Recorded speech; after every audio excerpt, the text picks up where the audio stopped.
desde que me casei com Henrique, eu sabia que nada seria fácil. Ele era o filho único de uma mulher que nunca me aceitou, mesmo quando fingia sorrisos em jantares ou elogiava meu vestido enquanto estreitava os olhos com um julgamento silencioso. A sogra perfeita para a plateia. A madrasta disfarçada para mim. No começo, eu tentei.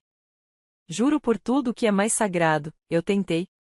Convidei-a para o chá de bebê, mandei flores no aniversário, tolerei comentários como as mulheres da nossa família sempre foram mais elegantes na gravidez ou o bebê vai puxar o Henrique, se Deus quiser. Henrique dizia que era só o jeito dela, que eu precisava dar tempo. Mas o tempo só deu espaço para ela enraizar mais veneno. Eu suportei cada olhar atravessado, cada conversa que se encerrava abruptamente quando eu entrava na sala. Mas nada me preparou para aquele dia. Nada. A sala do hospital cheirava a desinfetante e angústia.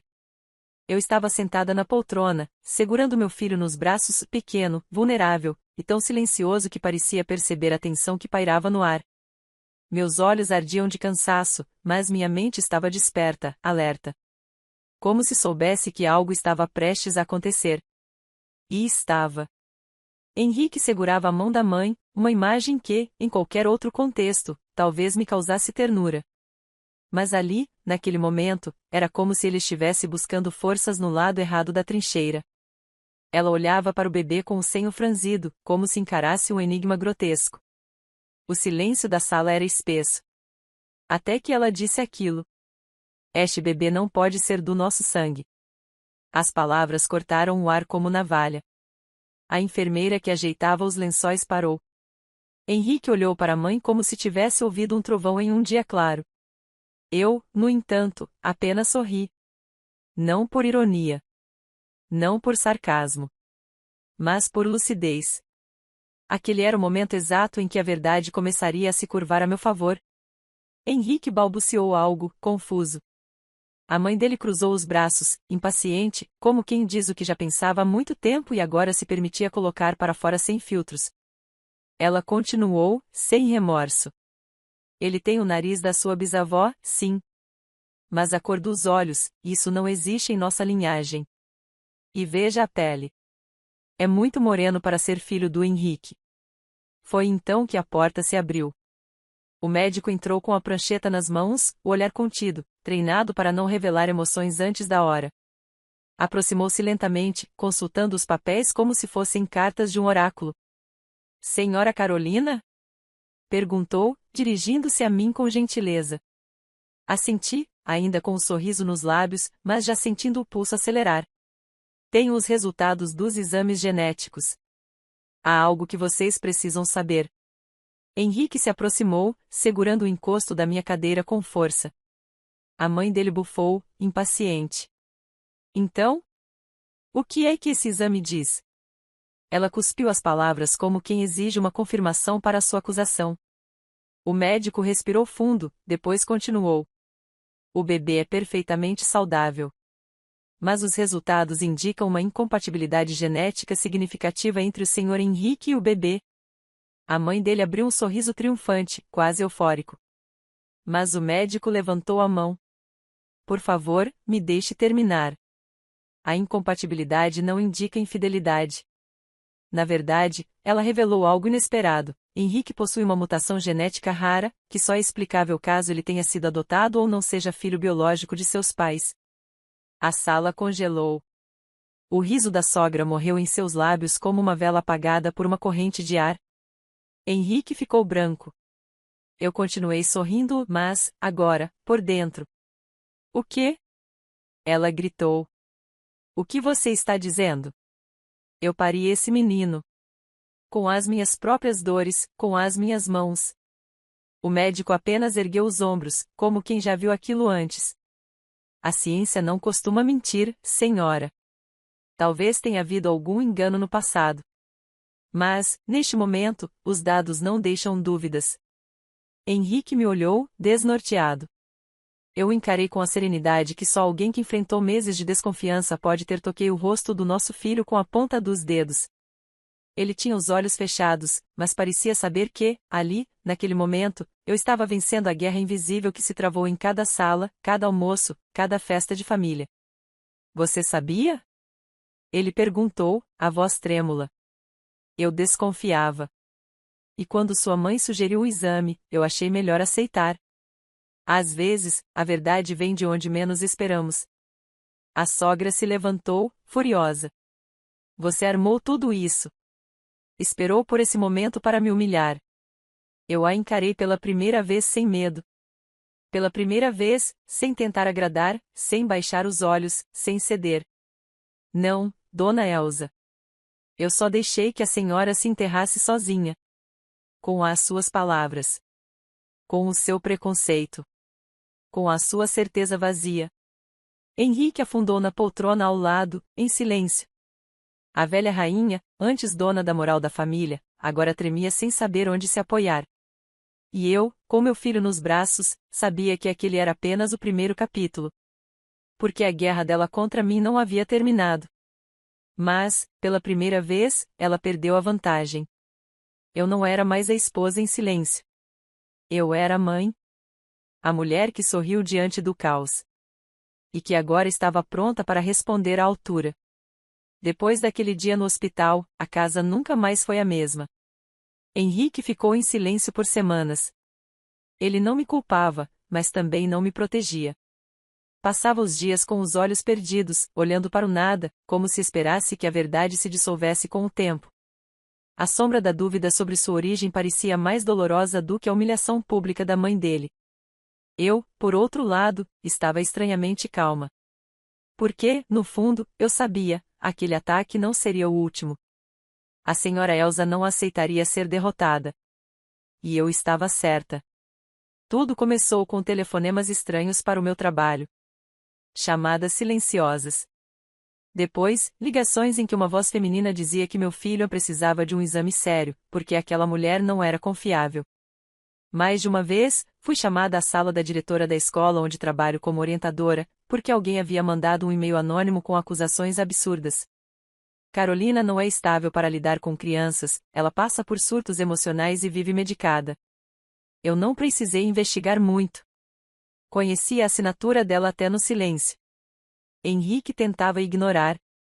Dizia que era paranoia minha, que a mãe dele jamais faria algo assim. Mas os sinais estavam por toda parte. As conversas no grupo da família começaram a me excluir.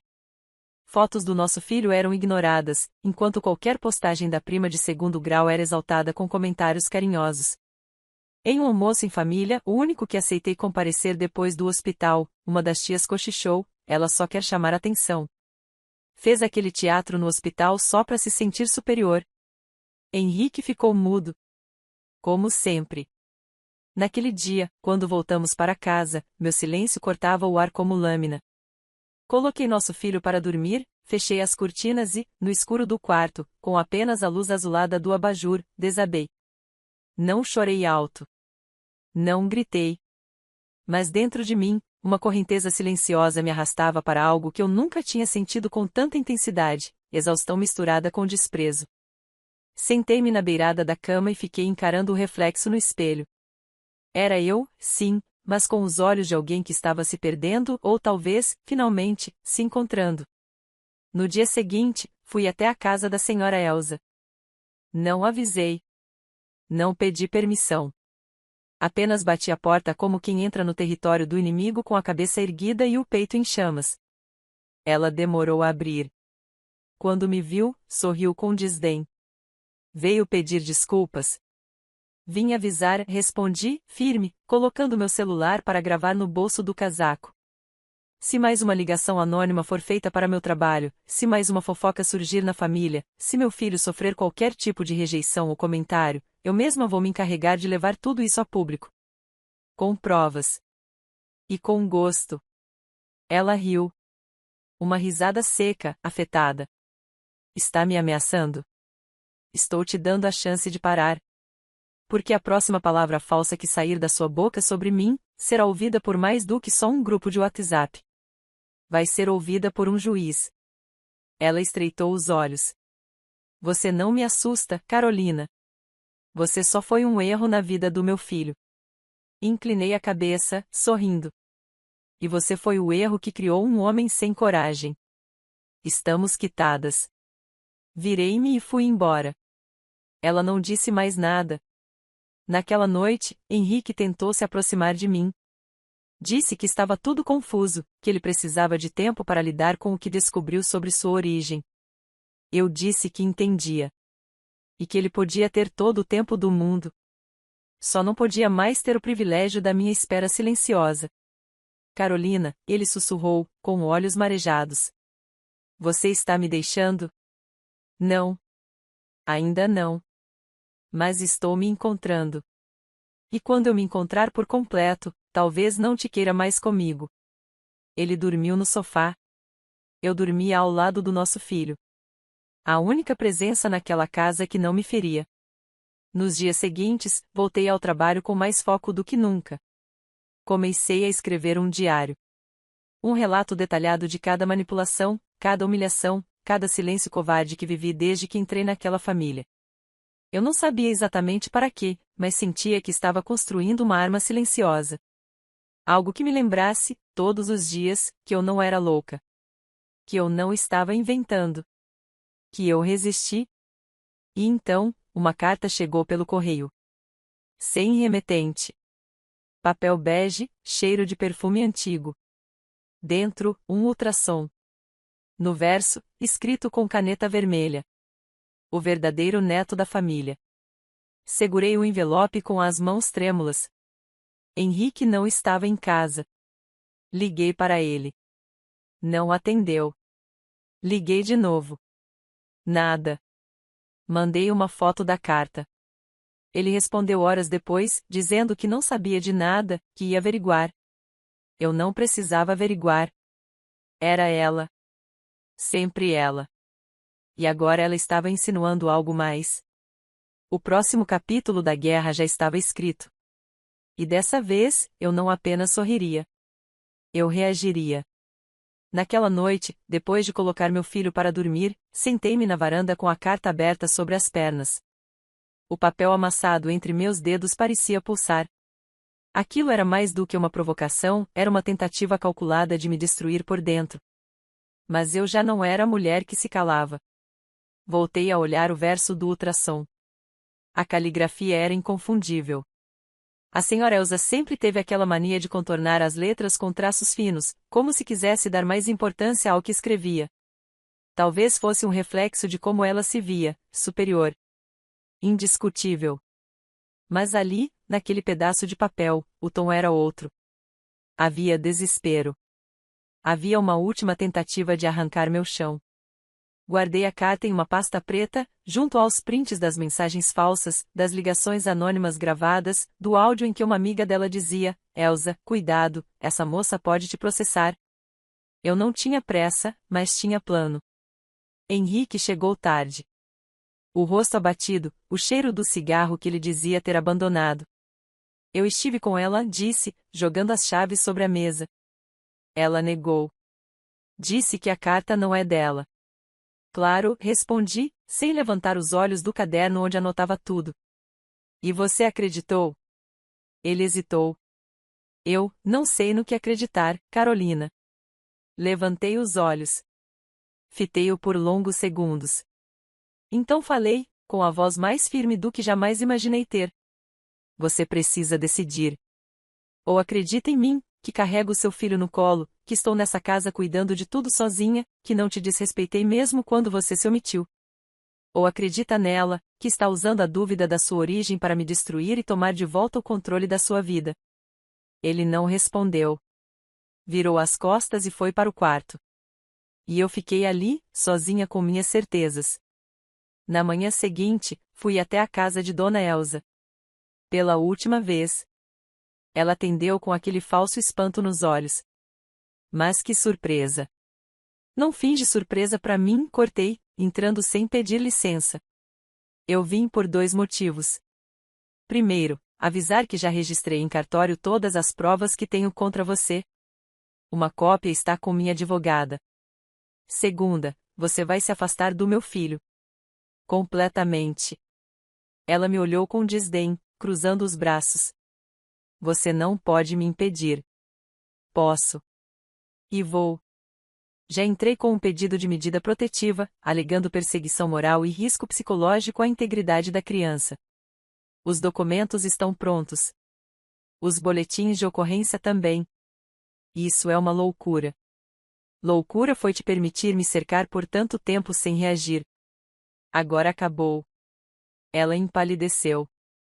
Pela primeira vez, vi o medo surgir sob a maquiagem. Você não vai conseguir me tirar da vida do meu neto. Você já se tirou. Quando decidiu que ele não fazia parte do seu sangue. Antes de sair, coloquei sobre a mesa o envelope do ultrassom. Guarde como lembrança. É a última vez que você se intromete na nossa vida. Nos dias que seguiram, Henrique oscilava entre ausente e perturbado. A dúvida sobre sua origem era um peso que ele não conseguia carregar e, ainda assim, não me permitia ajudar. Até que, uma noite, ele entrou no quarto e disse: Falei com meu pai. Ele confirmou. Confirmou o quê? Que eu não sou filho da minha mãe. Ela teve complicações no parto. O bebê não sobreviveu. Eu fui adotado 2 dias depois. Ninguém nunca me contou. Meu estômago revirou. A revelação tinha a força de um vendaval. Então, ele continuou, sentando-se ao meu lado. Todo esse ódio, toda essa obsessão, era culpa. Culpa de ter mentido. De ter vivido uma mentira. Não respondi. Era ego. Culpa se transforma em silêncio ou em perdão. O que ela sente é medo. Medo de perder a única coisa que ela controlava, você. Ele me olhou como se visse uma nova versão minha. Mais forte. Mais lúcida. Eu não sei quem eu sou, Carolina. Eu fui construído com base em mentiras. Toquei sua mão. Você pode começar a se reconstruir agora. Mas sozinho. Porque eu não posso mais sustentar 2 homens e uma criança sozinha. Você está me deixando? Estou me encontrando. E meu caminho, Henrique, ele já não passa mais por essa casa cheia de segredos e silêncios. No dia seguinte, aluguei um pequeno apartamento só meu e do nosso filho. Um lugar com sol batendo nas janelas, sem fantasmas nos corredores. Henrique chorou, implorou, prometeu mudar. Mas já era tarde. A dor tinha virado decisão. E Dona Elsa? Ela tentou me ligar dezenas de vezes. Mandou cartas, mensagens, até flores com um bilhete hipócrita, toda voerra. Perdoe. Não respondi. Mas encaminhei tudo ao meu advogado. O processo está em andamento. Ela que se explique para a justiça. Eu, finalmente, estou livre. E pela primeira vez, posso respirar sem pedir permissão. Havia um silêncio novo em minha vida. O tipo de silêncio que não pesa, que liberta. As paredes do novo apartamento ainda cheiravam a tinta fresca, os armários estavam vazios, e o berço do meu filho rangia um pouco, mas era tudo nosso. Sem vozes falsas nos corredores, sem olhares julgadores no espelho do banheiro, sem a sombra da senhora Elsa pairando sobre cada decisão. Era o tipo de liberdade que dói no começo. Mas vicia. No entanto, eu sabia. A calmaria era apenas o intervalo entre 2 vendavais. E ele chegou. Na forma de uma intimação. A senhora Elsa havia me processado por alienação parental. Sim, ela, a mesma que duvidou da paternidade do meu filho, que escreveu com tinta vermelha um verdadeiro neto da família em um ultrassom falso, agora me acusava de impedir o convívio com a criança por vingança. Quando li o documento, eu ri. Mas o riso veio com um gosto amargo. Ela não sabia perder. Não sabia parar. Mostrei tudo à minha advogada, que apenas balançou a cabeça com serenidade. Não se preocupe. A gente tem mais do que o suficiente para desmontar essa farsa. Mas vai ser uma guerra feia. Eu respirei fundo. Então que seja feia. Mas vai acabar. Na primeira audiência, ela chegou de véu preto. Sim. Véu preto. Como se estivesse em luto por um neto que nunca aceitou. Com lágrimas falsas e voz trêmula, disse que sempre quis fazer parte da vida do menino, que foi afastada cruelmente por uma nora rancorosa e manipuladora. A mesma nora que, segundo ela, alimentava Henrique com mentiras e armou toda a cena do hospital para colocar a família contra ela. A juíza ergueu uma sobrancelha. Pediu silêncio. E então minha advogada abriu a pasta. Ali estavam prints das mensagens anônimas e relatório da escola confirmando o recebimento de e-mails caluniosos, gravação de telefonemas, a carta do ultrassom com análise de grafologia, o boletim de ocorrência, o laudo psicológico que demonstrava minha estabilidade emocional, e a recomendação formal da psicóloga para não haver contato da criança com a avó materna no momento, por risco de exposição precoce ao conflito. A juíza leu tudo em silêncio. E então olhou para Elsa e disse: Senhora, isso é o que se chama de abuso moral. E este processo é uma tentativa clara de reverter a culpa. Ela empalideceu. Eu, ali sentada, apenas observava. Não me defendi com palavras. Não gritei. Não chorei. Eu não precisava. Os fatos falavam. No fim da audiência, a juíza determinou o arquivamento imediato do processo de alienação parental, ordenando ainda que a senhora Elsa se mantivesse afastada por 180 dias, sob pena de multa diária. E que passasse por acompanhamento psicológico. Ela saiu do tribunal muda. Pela primeira vez, sem teatralidade. Nos dias que se seguiram, Henrique tentou me procurar. Disse que tinha cortado laços com a mãe. Que estava fazendo terapia. Que queria recomeçar como pai. Eu ouvi, com educação. Mas meu coração já estava em outro lugar. Não com outra pessoa, mas comigo mesma. A mulher que eu reencontrei nesse processo era mais forte, mais firme, mais minha. Eu não precisava mais que ele me escolhesse. Porque, enfim, eu tinha me escolhido. 2 meses depois, recebi uma ligação da antiga vizinha da senhora Elsa. Carolina, você não vai acreditar.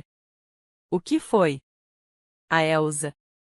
Ela foi despejada. Parece que usou o nome do Henrique em um financiamento, e deu tudo errado. Estão vendendo tudo da casa. Fiquei em silêncio por alguns segundos. Ela está bem? Está furiosa. Diz que vai reconstruir a vida. Que não precisa de ninguém. Sorri. A queda dela era como uma tragédia anunciada. Não pela ruína financeira, mas pela solidão que ela mesma cavou com as próprias mãos. Numa tarde qualquer, abri meu diário.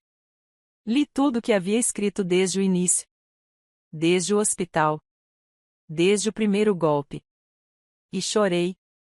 Mas dessa vez, de alívio. Meu filho dormia tranquilo no quarto.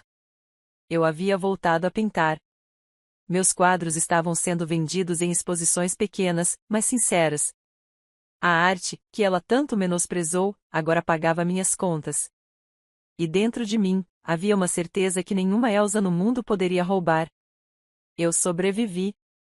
Mas eu queria mais do que sobreviver. Eu queria vencer. 7 meses depois da audiência, a vida finalmente respirava em paz. O apartamento estava completo. Os quadros que pintei preencheram cada parede com cores que representavam não só dor, mas reconstrução. Eu estava mais magra, não de tristeza, mas de alívio. Dormia melhor, com o sono de quem não precisa mais se preparar para o próximo ataque. Henrique vinha ver o filho aos fins de semana. Aos poucos, ele começava a entender o que significava ser pai sem se escorar em desculpas. Eu não abri espaço para reconciliações. Nossa relação agora era delimitada por uma linha reta, o bem da criança. Nada além disso. Nada além do necessário. Mas a senhora Elsa? Ah, ela não se dava por vencida. Mesmo com a ordem judicial em vigor, mesmo com o nome envolvido em dívidas e escândalos dentro da própria família, ela ainda tentava. Mandava flores, brinquedos caros, cartas suplicantes assinadas com apelidos que jamais usou. Chegou a enviar um vídeo de mais de 20 minutos, chorando diante de um porta-retratos vazio, dizendo que só queria ver o menino sorrir de novo. O vídeo foi encaminhado direto para minha advogada. Eu não sentia mais raiva. Sentia pena. Ela estava se afundando na lama que cavou sozinha. Na semana do primeiro aniversário do meu filho, recebi um convite inesperado. A galeria onde comecei a expor minhas obras me convidou para fazer uma exposição solo, com direito a coquetel, entrevista e presença da imprensa local. Era um reconhecimento por tudo que eu havia plantado em silêncio, entre lágrimas, noites em claro e pinceladas raivosas que se transformaram em arte. Escolhi a dedo o nome da exposição. Herança de sangue nenhuma, de coragem toda. No dia do evento, vesti um vestido branco, simples, com um detalhe dourado nas mangas. Meu filho, no colo, usava um macacão com a frase bordada: filho do amor, não da provação. A galeria estava cheia. Os quadros, retratos estilizados de mulheres que quebraram o silêncio, estavam alinhados nas paredes como testemunhas da minha jornada. E então, no meio da noite, ela apareceu. Dona Elsa. Cabelo preso, roupas discretas, olhos fundos. Ela caminhou até mim como se ainda tivesse alguma autoridade sobre meu espaço.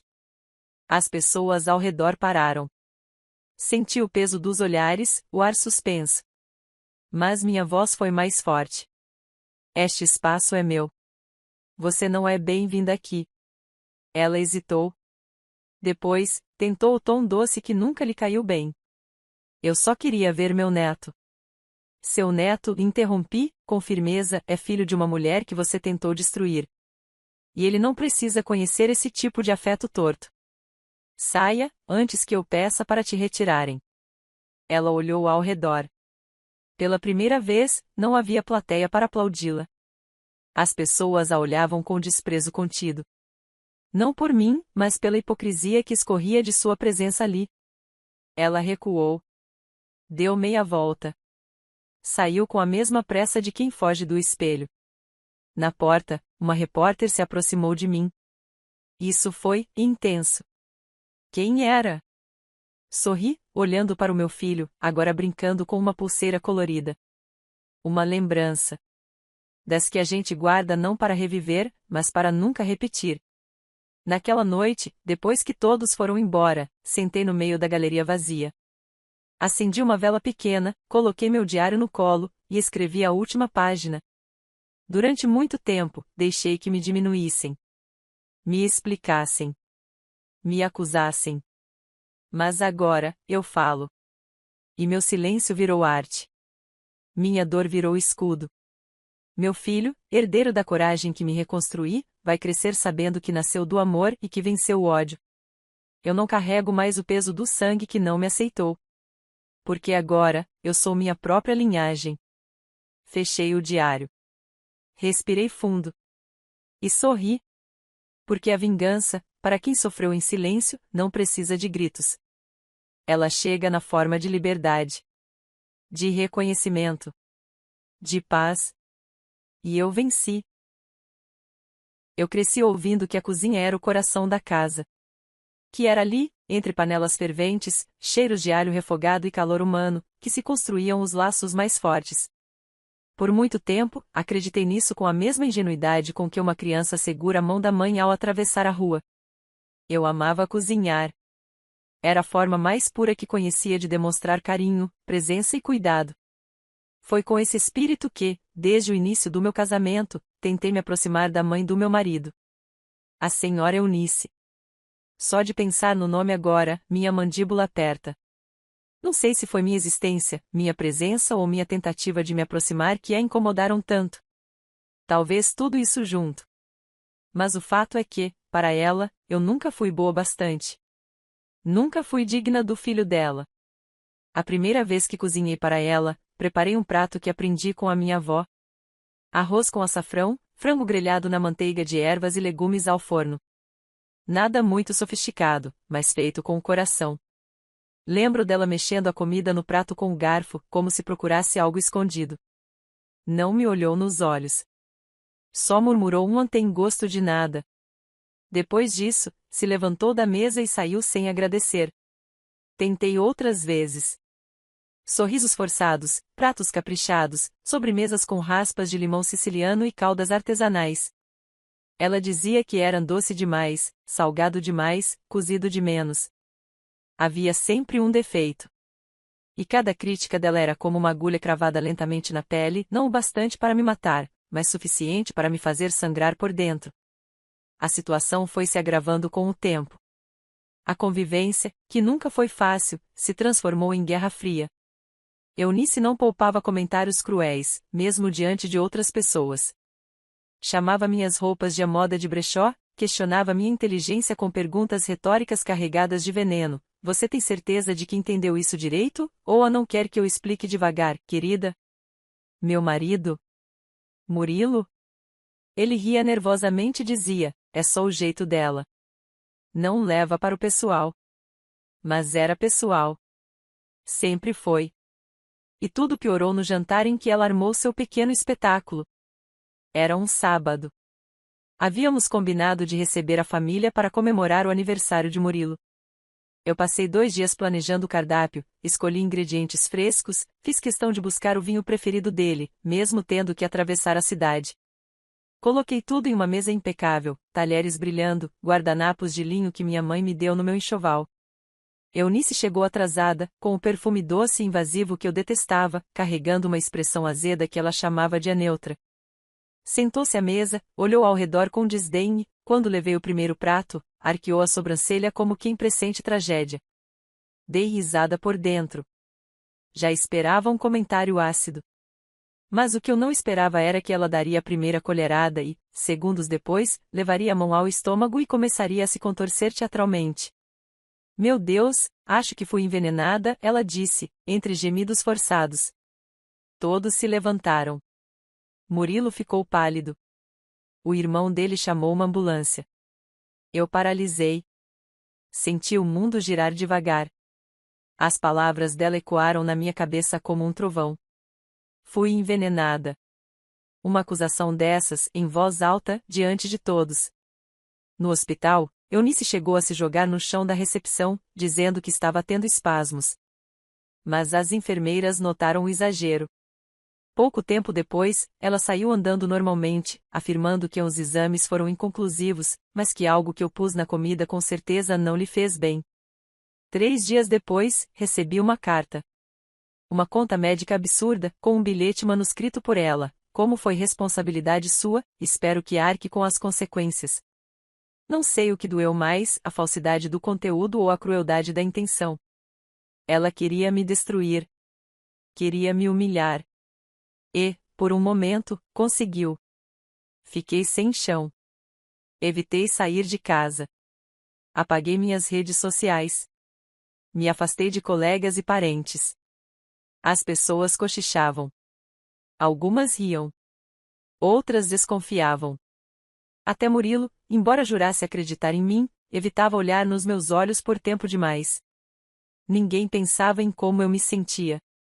Como era acordar todos os dias lembrando da expressão dela, do teatro nojento, do julgamento silencioso dos outros.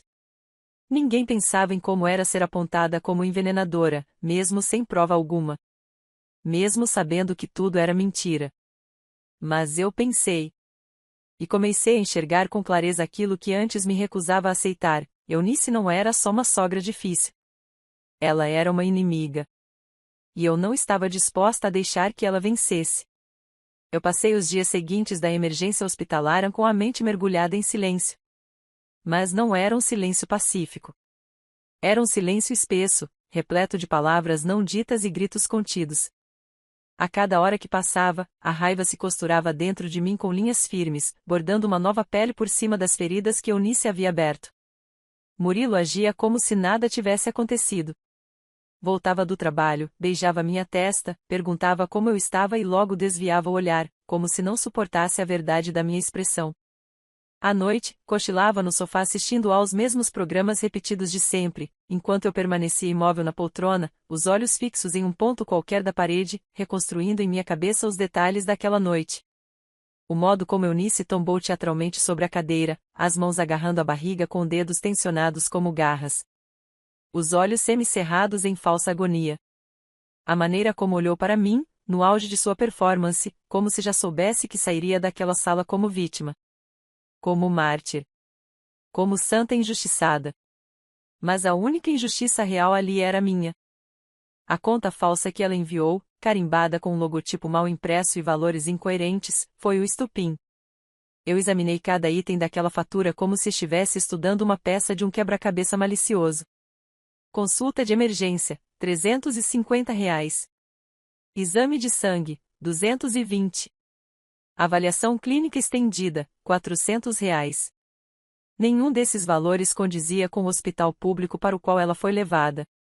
Liguei para lá, sem dizer meu nome, e fui informada de que nenhum atendimento no nome dela havia sido tarifado, tudo fora registrado como atendimento de urgência comum, sem cobranças adicionais. Eu sabia que era mentira. Mas agora eu tinha provas. E por mais que a minha primeira reação tivesse sido chorar, a segunda foi sorrir. Um sorriso curto, duro, quase cruel. A partir dali, algo dentro de mim mudou. Resolvi investigar mais. Pedi ajuda a uma amiga que trabalhava com verificação de documentos e ela confirmou: a conta médica era falsificada. O papel era comum, a assinatura escaneada de um carimbo velho, e o número de registro do suposto médico? Pertencia a um pediatra aposentado do interior de Minas Gerais. Aquela mulher havia falsificado um documento e me enviado com a clara intenção de extorsão. E o mais assustador? Fez isso com naturalidade, como se fosse apenas mais uma extensão do seu teatro diário. Era tudo um jogo para ela. E eu era o alvo. Naquele dia, olhei para o espelho por minutos. Observei minhas olheiras, a pele opaca, os ombros curvados. A mulher que me encarava não era mais eu, era o reflexo do descaso, da manipulação, da tentativa de apagamento que Eunice vinha me impondo. Mas no fundo dos meus olhos, ainda havia uma fagulha acesa. Ainda havia o que restava de mim. E, pela primeira vez em semanas, eu falei em voz alta, olhando para mim mesma. Você vai devolver tudo. Com juros. E em dobro. Foi então que decidi que não bastava provar que era inocente. Eu queria que ela sentisse o peso do que fez. Eu queria que cada mentira contada por ela fosse desfiada em praça pública. Que cada gesto de humilhação voltasse para ela com a força de um vendaval.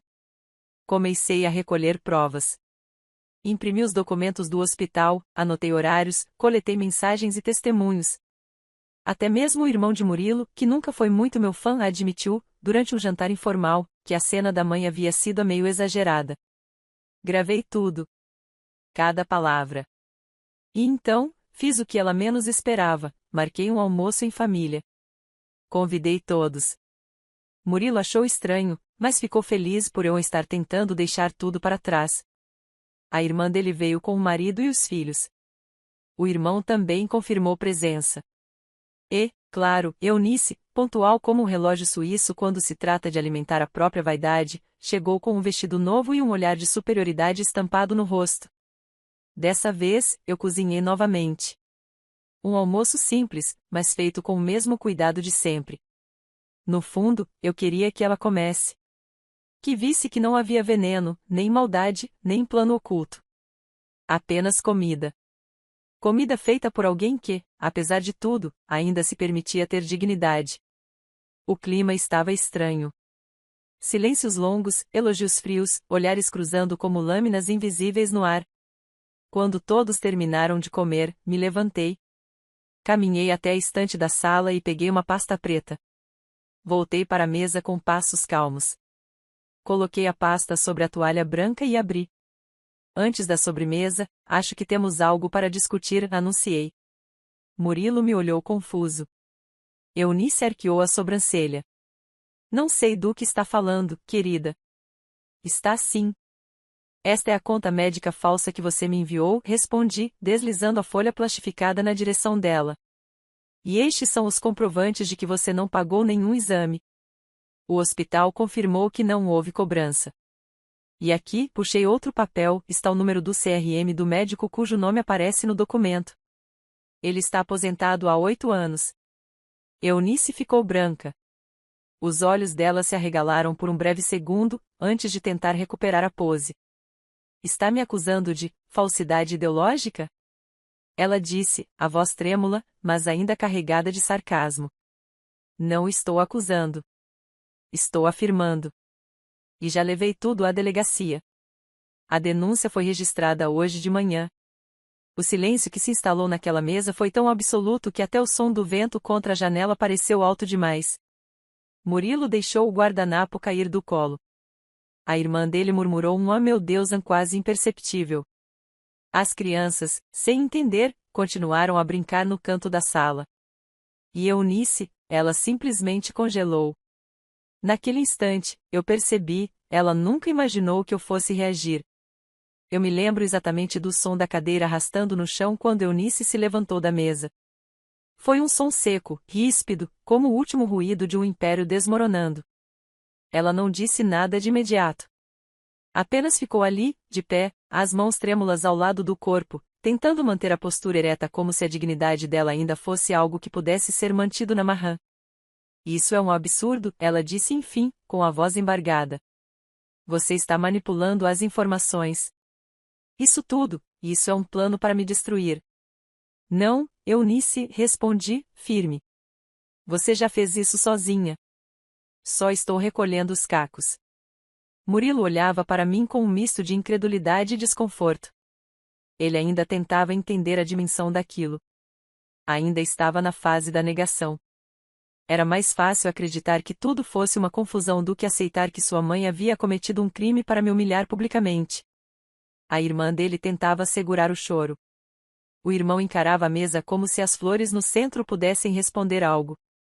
Ninguém ousava defender Eunice naquele momento. Eu poderia ter te processado por difamação, continuei, com calma. Mas preferi deixar que fosse a justiça a cuidar disso. E agora não há mais como voltar atrás. O boletim de ocorrência foi feito. Os documentos estão em mãos. É só uma questão de tempo até a intimação chegar. Eunice se virou de repente, como se estivesse prestes a me bater, mas conteve-se. Fechou os punhos com tanta força que os nós dos dedos ficaram brancos. Vi, naquele instante, o desespero começando a corroer sua máscara. Você está fazendo isso para afastar meu filho de mim, sibilou. Sempre quis isso. Desde que entrou nesta casa. Eu quis respeito. Só isso. Mas você confundiu gentileza com submissão. E agora está colhendo exatamente o que plantou. Ela saiu batendo a porta, sem olhar para trás. O silêncio que ficou depois da saída dela foi ainda mais pesado do que sua presença. Murilo ainda não conseguia falar.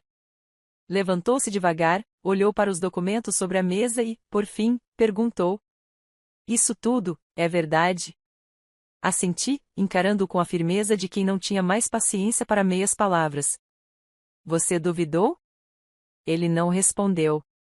E, naquele momento, percebi que a nossa relação também estava rachada. Não por causa de Eunice, mas porque ele nunca teve coragem de se colocar entre mim e ela. Sempre foi mais fácil fingir neutralidade do que enfrentar a verdade. E agora, a verdade o esmagava como uma avalanche silenciosa. Nos dias seguintes, os telefonemas começaram. Primeiro foi uma ligação do advogado de Eunice. Educado, direto e claramente desconfortável, ele tentou convencê-la de que tudo poderia ser resolvido sem escândalos. Depois vieram mensagens do irmão de Murilo, tentando mediar uma reconciliação. Mas reconciliação exige arrependimento. E Eunice não conhecia essa palavra. Em vez disso, preferiu espalhar para conhecidos que eu a estava perseguindo judicialmente por indiferenças pessoais. O golpe de misericórdia veio quando ela apareceu na casa de Murilo, 3 dias depois, com olhos marejados e voz de mártir, dizendo que precisava ficar uns dias. E ele deixou. Ela instalou-se no quarto de hóspedes como se nada tivesse acontecido. Passeava pela casa com passos leves e sorrisinhos cínicos. Quando me via, fazia questão de suspirar alto, como se fosse a vítima de uma guerra da qual nem sabia o motivo. E Murilo? Murilo fingia não ver. Alegava que ela estava abalada e que era só por um tempo. Eu sabia. Ela havia voltado para o castelo. E estava disposta a reconquistar o trono.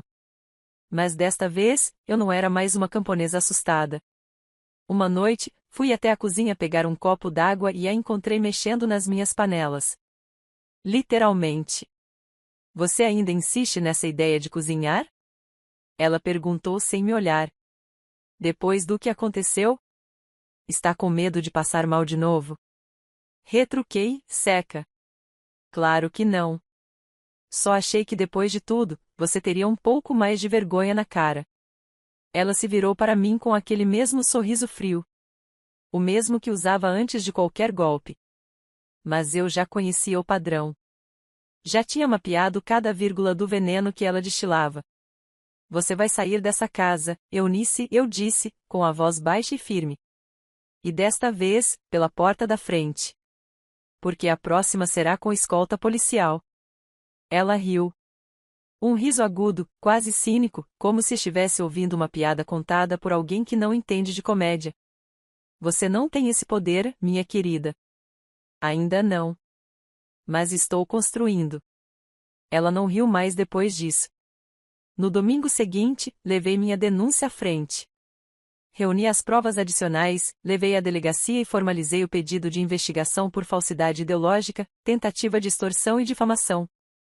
O delegado foi claro, a documentação era consistente, e o processo seguiria adiante. Foi quando Murilo finalmente entendeu. Naquela noite, ele chegou do trabalho com a expressão abatida. Ela tem de sair. Hoje? Por que agora? Perguntei. Porque a polícia ligou. Vão intimá-la oficialmente na terça. E não quero que ela esteja aqui quando isso acontecer. Era tarde. Mas naquele momento, algo em mim se acalmou. Eunice saiu sem fazer escândalo. Talvez porque sabia que havia perdido. Talvez porque não queria que a vizinhança a visse sendo levada. Ou talvez, e isso me parece o mais provável, porque estava calculando o próximo passo. Ela nunca foi do tipo que desiste. Mas agora, pela primeira vez, ela não tinha mais espaço. Ela estava fora. E eu, enfim, dentro de mim mesma outra vez. Com Eunice fora de casa, a atmosfera parecia outra. O ar, que antes pesava sobre meus ombros como um cobertor molhado, agora era leve, respirável. Eu podia caminhar pela cozinha sem sentir que estava sendo observada, julgada, desacreditada. Podia usar minhas próprias panelas sem temer que fossem inspecionadas como se escondessem segredos. Ainda assim, a paz era relativa, porque o estrago já havia sido feito. E cicatrizes, por mais silenciosas que sejam, também têm memória. Murilo tentou retomar a normalidade, mas não havia mais normalidade para nós. Ele começou a agir como quem caminha sobre cacos de vidro, cauteloso, hesitante, evitando qualquer menção ao que havia acontecido. Mas eu via nos olhos dele a culpa. Não pela mentira da mãe, mas por nunca ter me protegido dela. Ele tinha sido cúmplice no silêncio. Um aliado na omissão. Certa noite, estávamos jantando em silêncio. Eu mexia no purê de batatas no prato, sem fome, enquanto ele bebia vinho como se fosse água. Foi quando ele disse: Você vai levar isso até o fim? Levantei os olhos, devagar. O que exatamente você quer dizer com isso? O processo. A denúncia. Tudo. Soltei os talheres sobre o prato com mais força do que pretendia. Você realmente está me perguntando se vou desistir da única coisa que me restou depois do que ela fez? Não é isso, é que, talvez possamos resolver isso entre nós. Em família. A palavra família me cortou como faca. Você ainda acha que isso é uma família? Ele calou-se. Bebeu mais um gole. Desviou o olhar. Naquela noite, ele dormiu no sofá. Não porque eu pedi. Mas porque, talvez, soubesse que não havia mais espaço para ele ao meu lado. A intimação chegou na terça-feira seguinte, como previsto. Eu estava em casa quando o oficial bateu à porta da casa da irmã de Murilo, onde Eunice estava hospedada temporariamente. Vi da janela a cena que, por meses, sonhei presenciar. A expressão de surpresa mal disfarçada, o tom altivo tentando confrontar o inevitável, e, por fim, o papel amassado nas mãos dela enquanto entrava de volta como se o mundo tivesse desmoronado em silêncio. Ela me ligou naquela noite. Primeira vez desde sua saída da minha casa. Você quer me ver na cadeia, é isso? Perguntou, sem qualquer disfarce de cordialidade. Eu quero justiça, respondi. Pela primeira vez na vida, eu quero que você enfrente as consequências. Você é mais venenosa do que qualquer coisa que já imaginei. Sorri, mesmo que ela não pudesse ver. E você é menos intocável do que sempre pensou. Ela desligou. Mas aquela conversa foi o sinal de que, enfim, ela estava sentindo o peso das próprias mentiras. As semanas que se seguiram foram um ciclo de preparação e enfrentamento. A delegacia me chamou para complementar o depoimento. Levei mais documentos, inclusive cópias de mensagens antigas em que Eunice debochava do meu jeito de cozinhar, da minha falta de valor como esposa, de como eu não era suficiente para o filho dela. Não eram provas diretas, mas reforçavam o histórico de perseguição. Meu advogado, cauteloso mas confiante, me orientou a manter a postura. Evitar exposição. Deixar que a verdade falasse por si. E a verdade falou. No dia da audiência preliminar, Eunice apareceu com um terno cinza escuro, maquiagem carregada e um olhar vazio. Tentou posar de vítima diante do juiz, chorou, disse que jamais teve intenção de prejudicar, que sofreu um surto emocional, que foi um mal-entendido. Mas bastou que as evidências fossem exibidas para que o verniz da farsa começasse a rachar. O juiz, sério, questionou os documentos falsificados. O advogado dela tentou desqualificar os papéis, dizendo que não havia como comprovar que foi ela quem os confeccionou. Mas minha voz, firme, atravessou a sala. Ela me entregou pessoalmente. Está na gravação da campainha. Ela esteve na minha casa com o envelope na mão. E quando perguntei sobre a origem, ela disse: se acha que estou mentindo, processe. Então, eu processei. O silêncio que se seguiu foi ensurdecedor. Eunice não olhava mais para mim. Encarava as próprias mãos, como se esperasse que desaparecessem. Pela primeira vez, vi nela algo parecido com vergonha. Mas era tarde demais para recuos. A verdade já estava sobre a mesa, nua, fria e irrefutável. Saí do fórum com a alma em suspenso. Não era alívio, exatamente. Era algo mais profundo. Uma sensação de ter, enfim, me reencontrado. De ter me escutado. De ter me escolhido. Quando cheguei em casa, Murilo me esperava. E então? Vai para frente. O juiz entendeu que há elementos suficientes para abrir o processo criminal. Ele assentiu, devagar. Mas não havia alegria em seu rosto. Apenas melancolia. Ela está arrasada, murmurou. Eu também estive. Mas ninguém se importou. Você mudou, ele disse, e aquilo me atingiu como um tapa. Não. Eu apenas parei de fingir que não estava sendo destruída. Ele quis se aproximar. Mas eu recuei. Murilo, eu não sei mais se você cabe na vida que estou construindo. Você teve tantas chances de ficar do meu lado. Mas escolheu o silêncio. Ela é minha mãe. E eu sou sua esposa. Ou era. Agora, não sei mais. Ele não disse mais nada. Apenas saiu. Talvez tenha entendido, talvez não. Mas ali, diante da porta que se fechava atrás dele, eu soube que havia cruzado um ponto sem retorno. Na semana seguinte, Eunice prestou depoimento na delegacia. Tentei não me envolver, mas recebi uma cópia da ata. Ela alegou pressão psicológica, alucinação temporária, mal-estar emocional extremo.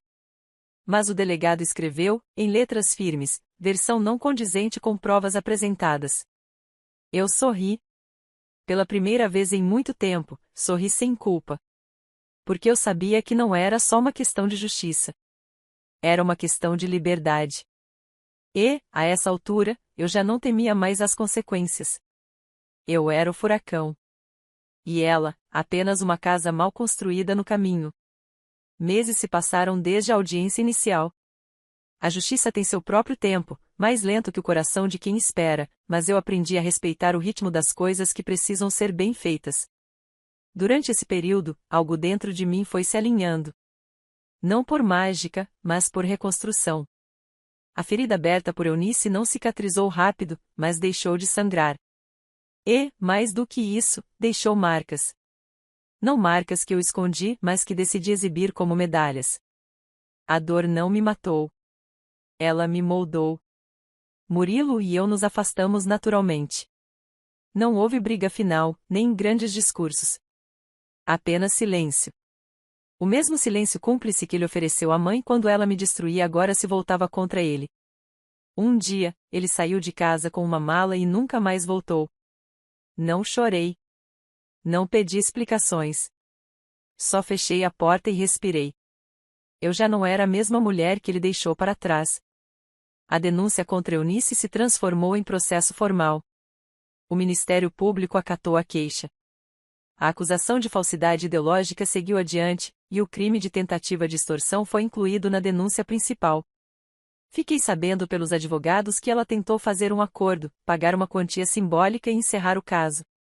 Mas minha resposta foi clara: não aceito acordos com quem tentou destruir minha reputação. Ela não queria ser julgada. Mas eu queria. Eu precisava que ela fosse. Na segunda audiência, marcada para um início de tarde abafado, encontrei Eunice no corredor do fórum. Ela estava irreconhecível. Sem maquiagem, o cabelo preso de qualquer jeito, e os olhos inchados como quem já não dormia há dias. Pela primeira vez, ela não fingia ser superior. Estava ali como qualquer pessoa comum, frágil, exposta, nua diante da própria ruína. Ela me olhou. E pela primeira vez, não falou nada. Não havia mais insultos, nem ironia, nem pose. Mas tampouco havia arrependimento. Havia apenas medo. O medo de quem pensou que jamais enfrentaria consequências. Entrei na sala de audiências com a cabeça erguida. O juiz leu os autos com imparcialidade, mas sua postura era clara: os documentos eram reais, a autoria da falsificação, comprovada. As gravações da campainha, as mensagens, os registros hospitalares, tudo estava ali, encadeado como uma verdade que ela não podia mais apagar. Senhora Eunice, disse ele, em tom neutro. A senhora cometeu um crime ao apresentar documentos falsificados com o intuito de prejudicar uma pessoa. Este tribunal não vê espaço para alegações de descontrole emocional como justificativa plausível. Esta não foi uma atitude impulsiva. Foi planejada. Ela tentou responder. Disse que estava doente, que não sabia o que fazia. Mas a sentença veio como um golpe seco. Condenada à prestação de serviços à comunidade por 1 ano, pagamento de multa, e registro da condenação no histórico criminal. Eu fechei os olhos por um instante. Não por alívio, mas por respeito a mim mesma. Eu havia vencido. Não com gritos. Não com escândalo. Mas com provas, com firmeza, com a coragem de não me calar. Na saída do fórum, fui abordada por jornalistas locais. A notícia já havia vazado. Sogra é condenada por falsificar exames e tentar extorquir nora. Recusei entrevistas. Eu não queria fama. Eu queria paz. Mas, lá no fundo, confesso, ver o nome dela nas manchetes, não como matriarca digna, mas como recondenada, teve um gosto que só quem já engoliu humilhação entende. Voltei para casa sozinha. Abri um vinho. Coloquei minha música preferida. E cozinhei. Sim, cozinhei. Pela primeira vez desde tudo, sem medo de julgamentos.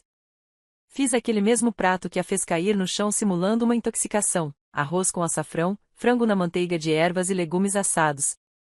Dessa vez, para mim. Comi devagar, saboreando cada garfada como se fosse uma vitória em forma sólida. Era mais do que comida. Era reconciliação comigo mesma. Naquela noite, me olhei no espelho. E vi. Vi a mulher que sobreviveu à guerra dentro da própria casa. Vi os olhos cansados, mas firmes. Os ombros marcados, mas em pé. Vi as rugas que os sorrisos forçados deixaram, e percebi que agora, ao sorrir, elas faziam sentido. Algumas semanas depois, recebi uma carta. Não era de Eunice. Era da irmã de Murilo. Breve, direta. Dizia que lamentava o que a mãe tinha feito. Que nunca imaginou que ela fosse tão longe. Que estava envergonhada por ter permanecido em silêncio. Eu não respondi. Porque desculpas vazias depois do estrago feito não me interessam mais. Aqueles que assistiram minha dor calados são tão culpados quanto quem a causou. Hoje, sigo em frente. Em paz. Reconstruí minha rotina. Troquei os móveis da casa. Mudei o perfume. Mudei de trabalho. Fui promovida. Viajei sozinha.